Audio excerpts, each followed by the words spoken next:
Saludos a todos los que nos sintonizan a través de su canal Palabra de Vida RD. Hoy tenemos un programa sumamente especial. Nos encontramos en mi congregación, en nuestra congregación, la Iglesia Señales del Fin. Esto está ubicado en Padre Las Casas, Santiago, República Dominicana. Saludos a toda nuestra audiencia que nos siguen desde Colombia, desde México, desde los Estados Unidos, Europa, y a los que nos ven también a través de la Iglesia Señales del Fin. Hoy tenemos un tema que es muy necesario porque necesitamos hacer una balanza entre nuestras filosofías cristianas y las filosofías políticas que deben de hacer un match en el buen idioma del inglés. Y estamos trabajando aquí con mi amado hermano y amigo pastor Miguel Costa, pastor de nuestra congregación Señales del Fin. Bienvenido, amado. Saludos a todos. Gracias por tenerme con ustedes. Y aquí un humilde siervo. Yo soy el pastor Miguel Coste de Iglesia Señales del Fin, así como me han estado presentando, pues siempre a la disposición de servir y ayudar. Entrando de una vez en materia, pastor, y más que nosotros estamos en la víspera de las elecciones en este año, 2024, en la República Dominicana. Hay mucha controversia entre la cosmovisión cristiana y la política. ¿Puede un cristiano involucrarse en la política? La Biblia realmente tiene opiniones encontradas, pero la Biblia no lo contradice. Al contrario, podríamos decir, valga la redundancia, en la Biblia aparecen varios ejemplos de personajes que estuvieron extremadamente ligados a la política al punto de ser reyes, que es lo mismo que fueran presidentes en la actualidad. Tal es el caso de Salomón, tal es el caso de David, tal es el caso de Saúl, e incluso otros que no necesariamente estuvieron como figura principal, pero también parte de la política, como lo fue José. José fue una persona que se podría decir en nuestro tiempo un ministro de la presidencia o tal vez un vicepresidente, porque el faraón estaba por encima de él. Él estaba trabajando dentro de la política. O sea, la Biblia habla con ejemplos claros de lugares diferentes donde estaban esos personajes. Es decir, que no lo condena, al contrario. Claro. Cabe destacar que aparte de su manto pastoral, también nuestro amado Miguel es comunicador social, es relacionista público y es experto en negocios internacionales, lo cual cae perfectamente con este tema. Y eso del tema de los ministerios me llama la atención por un caso también como el de Daniel, que podría extrapolarse como un ejemplo, como si fuese un asesor del presidente, un consejero. Así es, un consejero. Se podría decir en nuestro tiempo también, como otro ejemplo más, el caso de Daniel. Daniel fungía como, no empezó siéndolo, pero se convirtió luego en un asesor, se convirtió luego en una persona que su asesoría no necesariamente era del tipo política, sino del tipo espiritual a lo político. O sea, que era un matiz también bien específico. O sea, que la Biblia continúa dándonos más ejemplos y más ejemplos y más ejemplos. Exactamente. ¿Cómo se puede hacer un equilibrio en la política cuando muchas veces, y más en estos países, implica cosas que la Biblia no aprueba? Bueno, el equilibrio principal debe de venir desde el punto de vista individual. No vamos a conseguir un equilibrio colectivo, pero sí podemos conseguir un equilibrio individual. ¿Cómo se consigue esto? Bueno, pues esta persona que es creyente, que es cristiana y que está orientado hacia lo político, que quiere seguir una carrera política, pues tiene que hacer las cosas como dice la Biblia. La palabra dice claro que por sus frutos lo conoceréis. Es complicado, pero no es imposible. Te vas a ver involucrado cuando te pongas esos zapatos, no son cualquier size de zapatos. Te vas a ver involucrado en problemas muy serios porque vas a ir en contra de la corriente. Sí. Pero, ¿qué debe hacer esta persona? ¿Cuál es su equilibrio? Su equilibrio debe ser la voluntad de Dios, seguir la palabra y ser íntegro. Y otros te van a conocer por eso y también otros se contagiarán de eso. ¿Que van a haber problemas?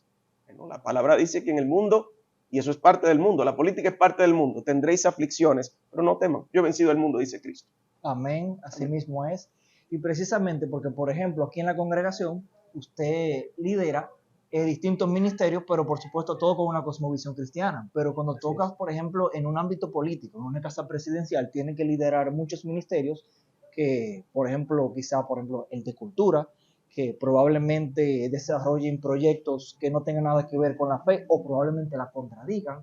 A veces puede ser un poco controversial, pero es muy interesante como usted dice que hay que ser luz en medio de esas tinieblas y Así sobre es. todo que se contagie. Así es. Y con esta ola de, digamos, de presidentes que defienden la fe, otros que no la defienden, ¿cómo usted ve esta era en donde a los presidentes que buscan defender los valores cristianos son tan atacados? Bueno, la Biblia habla claramente de que llegará el tiempo y estamos en esos tiempos donde a lo bueno le llaman malo y a lo malo le llaman bueno. Es decir, que no nos debe de sorprender que donde quiera que nosotros estemos lidiando con esto que, bueno, el cristiano siendo luz, siendo sal, donde llega tiene que salar, donde llega tiene que iluminar. Y eso va a traer un efecto contrario. Incluso la ciencia en la física dice que toda acción corresponde a una reacción de igual intensidad en sentido contrario. Tú le vas a inyectar luz, ellos te van a inyectar tinieblas, pero ¿qué es la luz? O perdón, ¿qué es la tiniebla? La ausencia de luz. Pero donde llega la luz, todo se tiene que iluminar, todo tiene que cambiar. Va a ser difícil, pero no va a ser imposible. No me voy a callar con eso. Va a ser difícil, pero no va a ser imposible. Lo único que debe de hacer es perseverar en lo que dice la palabra, en lo que dice la voluntad de Dios, en los preceptos bíblicos. Eso va a dar frutos, va a ser una siembra complicada, pero esas semillas van a germinar en algún momento. Y lo que muchos no tienen en cuenta a raíz del desarrollo de la historia es que realmente todo se desprende de lo diocéntrico, de lo cristocéntrico, porque como usted estaba indicando anteriormente, los primeros reyes, los primeros gobernantes, básicamente eran orquestados y puestos por el Señor. De hecho, realmente el tema de Saúl, por poner un ejemplo, realmente fue a petición del pueblo, pero el presidente por excelencia es Dios. Así Y es. mira como el ser humano siempre ha querido algo con que palpar, alguien con quien interactuar. Y la verdad es que debemos de seguir sembrando para que la gente pueda entender que la ética, la moral, los valores, todo se desprenden de la Biblia. Todo se desprende de la Biblia. La verdad es que estamos en tiempos complicados. Estamos en tiempos donde te vas a encontrar personas que te van a querer convencer desde el humanismo.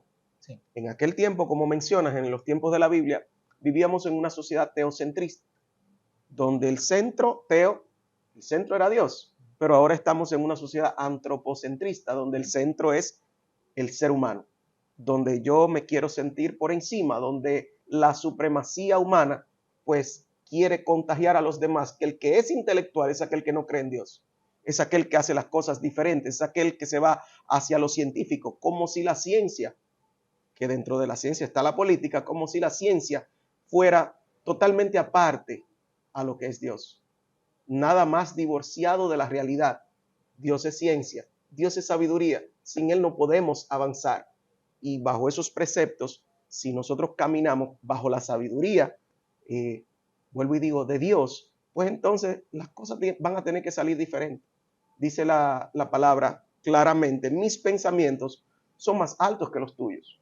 Si nosotros nos guiamos por el libro de libros, si nosotros nos guiamos por el Padre por excelencia, el pastor de pastores, Jesucristo, pues los resultados van a ser demasiado favorables para la nación, para los individuos, para los ciudadanos.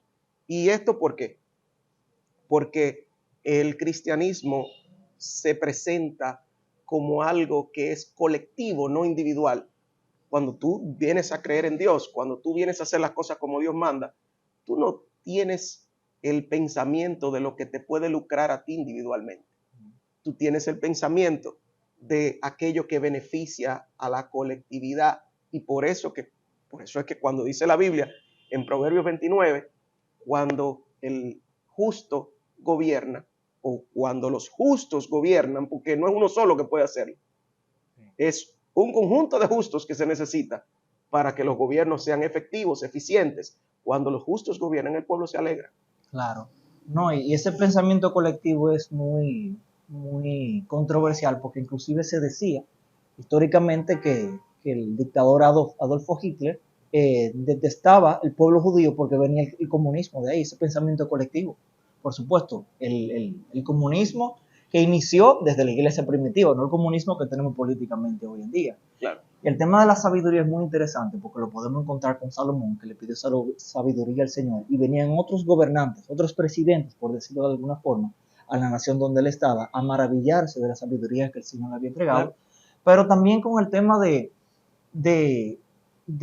cómo la egolatría del ser humano se ha impregnado en cuanto a la sabiduría, porque cuando Pablo iba a esas ciudades, como por ejemplo en Grecia, donde estaban esas grandes escuelas de pensamiento, Pablo tenía unas estrategias para poder conversar con ellos de una manera en que él les decía, yo converso llanamente para poder predicar, pero él era un maestro de la ley, podía debatir con cualquier tipo de pensamiento en aquella época. Por supuesto, no, hay unos pensamientos por ahí que realmente perjudican al cristianismo, pero es algo que se ha inyectado como si fuera una plaga, y es querer entender que ser cristiano es sinónimo de ser ignorante. Eso es parte de estos tiempos. Sí. Mientras más usted cree en Dios, más ignorante quiere ponerte la ciencia como que eres. Otra cosa muy divorciada de la realidad. Cuando Salomón pide sabiduría a Dios, no se la pide para ser más fanático, se la pide precisamente para gobernar un pueblo tan numeroso. Sí. Y es cuando Dios dice, este puede ser un buen gobernante. ¿Y qué hizo? Lo prosperó, pero le dio sabiduría también para resolver los problemas. En aquellos tiempos, los reyes también, su rol era resolver la parte legal. ¿Y quién puede ser más justo que alguien que tenga en su vida temor de Dios? Claro, eso está buenísimo. Y a la hora de, como usted dice, por ejemplo, este puede ser un buen gobernante. Eso, por ejemplo, desde la perspectiva de Dios visualizando a Salomón en ese momento. Pero nosotros los votantes, ¿cuáles parámetros debe de tener un cristiano a la hora de votar? Bueno, pues esto también es un tema bien controversial, porque muchos piensan como cristianos que no deberían ni siquiera hablarse de esto. Esto es falso, esto es erróneo. Nosotros lo que debemos de tener es precisamente esa sabiduría que Dios impregna en nosotros para saber cómo elegir. Primero, en los pueblos subdesarrollados, como el que nosotros vivimos, pues las personas se casan con colores específicos. Sí. Esto está muy mal. ¿Por qué? Porque esto es fanatismo. Cuando tú te casas con un color muy específico, tú estás siendo fanático de la política. Tanto que nos critican de ser fanático de Dios. Sí. Pero hay muchos fanáticos de la política. ¿Qué es lo que debe de hacer un cristiano? El cristiano debe de hacer precisamente lo que Dios hace con el tema de la salvación. Escucha esta analogía. Dios habla en su palabra de que la salvación es individual. Precisamente de esta manera es una de las mejores formas de tú hacer política o de votar, mejor dicho. Tú tienes que hacerlo de manera individual por el individuo que precisamente tú veas que tiene algún temor de Dios. Muchos dirán, pero ahora nadie me gusta. Pero los que están son los malos y los peores. Elija los malos. Y usted dirá, pero pastor. Esa balanza. Pero pastor, si te pones a ver, entonces vamos a elegir malo. Pero es que la Biblia no dice que ninguno de nosotros somos buenos tampoco. Claro. La Biblia dice que un solo justo busqué y no lo encontré. No lo encontré. Entonces, dice también, maldito el hombre que cree en otro hombre. ¿Estás creyendo en otro hombre? No. Tú lo que estás haciendo es ejerciendo un deber cívico. La Biblia habla de que las autoridades, Dios permite que se ponga X o Y autoridad, parafraseando. Claro. Entonces, si las autoridades son impuestas por Dios, o Dios permite que tipos de autoridades vengan, pues las autoridades te incitan a que tú cumplas con un deber cívico que es el voto. Si tú no votas, tú estás también contribuyendo a que lo que está se quede igual. ¿Qué necesita el cristiano? Dividir el voto. ¿Cómo se divide un voto? Bueno, específicamente, usted se va a lo individual. Si en el partido azul, para no poner colores de aquí, por ejemplo, si en el partido X color, porque no, si cada vez que pienso en un color, Sí, pertenece a un partido. Pertenece a un partido X. Si este partido X, fulano de tal, este personaje, me inspira confianza porque ya ha demostrado que tiene temor de Dios, vámonos por aquí. Pero si en las diputaciones, en los senadurías y diputaciones, hay otro color diferente, de otro individuo que también tiene estos parámetros muy bien afinados con la Biblia, pues me voy a ir por ahí. Pero cuando estás completamente alejado de la política, ni siquiera sabes lo que uno u otro están proponiendo, claro, o qué es lo que piensan, o si piensan que son, o si hay algunos que son pro aborto, o pro cosas que la Biblia condena. claro. Ese no es tu candidato. Tiene que ser alguien, precisamente, que vaya lo más alineado con la palabra. Ese debe ser tu candidato en los diferentes ámbitos, de diferentes colores. No puedes decir ahora todo lo voy a votar de este mismo color. No. Cada individuo, aunque pertenezca a colores diferentes, te va a servir de una manera. Por ejemplo, quiero basarme en esto. En los pueblos, las personas conocen los candidatos.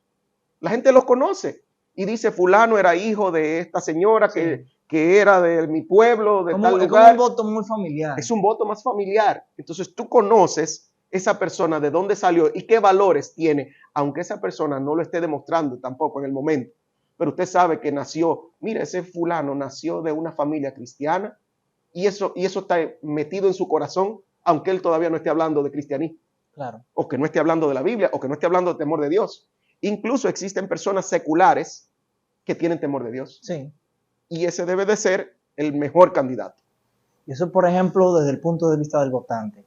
Y, por ejemplo, a la hora de los gobernantes, ¿cuál es la forma más biocéntrica de poner en práctica las políticas? Basado en el temor de Dios. Basado específicamente, ya cuando nos vamos al presidente, a las elecciones presidenciales, pues por supuesto, los presidentes se divorcian o se casan con grupos. Cuando usted ve que un candidato presidencial está casado, incluso cuando estamos hablando de los precandidatos, ya la persona tiene que estar eligiendo qué es lo que está ofreciendo esta persona o hacia qué grupo se está dirigiendo o hacia qué grupo, cuál es el grupo que esa persona está favoreciendo. ¿De quién se rodea? O se está rodeando.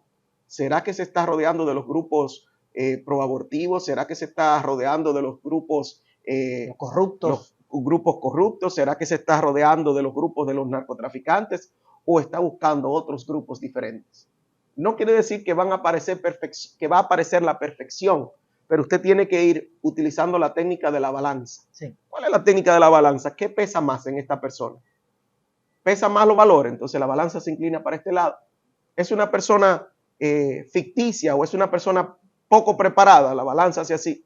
No, pero es una persona inteligente, pero a la vez esto que tiene de inteligente, entonces lo tiene de corrupto. Sí. Vamos a utilizar una balanza. La balanza propia te va a dar lo que necesitas para decir, esta es la persona por la que yo necesito votar, o esta no, o esta la descarto. Claro. Y lo haces con cada uno. Recuerda, aunque digas que hay malos y peores, malos somos nosotros también, que no elegimos a ninguno. Por supuesto, como usted dice, es un tema de un deber. Y, por ejemplo, sabemos a raíz de la Biblia que el Señor permitía cosas como bendición o como consecuencia dependiendo de las acciones de los pueblos. En el caso de nuestra República Dominicana, ¿usted entiende que nosotros todavía tenemos la esperanza de ser un país desarrollado? Dice, todo el que es creyente, todo el que cree en Dios, sabe que no hay nada imposible para Dios. Nuestros números en nuestra República Dominicana generalmente no dan. Los fenómenos naturales increíblemente no nos afectan. Cuando vamos a nuestra economía, nosotros vemos cuántas cosas diferentes, complicadas, que nos afectan económicamente, pero cuando los países del mundo ya están en crisis, nosotros estamos comiendo de lo más bien. Y si Dios nos ha acompañado hasta ahora, ¿por qué no podría llevarnos al desarrollo? Lo único que se necesita para un desarrollo es el cambio de mentalidad. Claro. Y que los cristianos pues hagan su trabajo.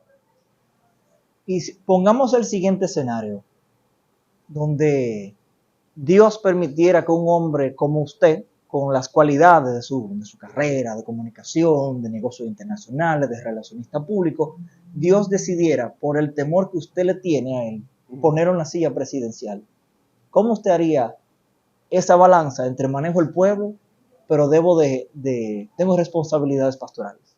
Realmente una persona que vaya a tomar las riendas de una nación no debería estar ejerciendo el pastorado en ese momento, porque el pastorado es algo que debe ser lo primero.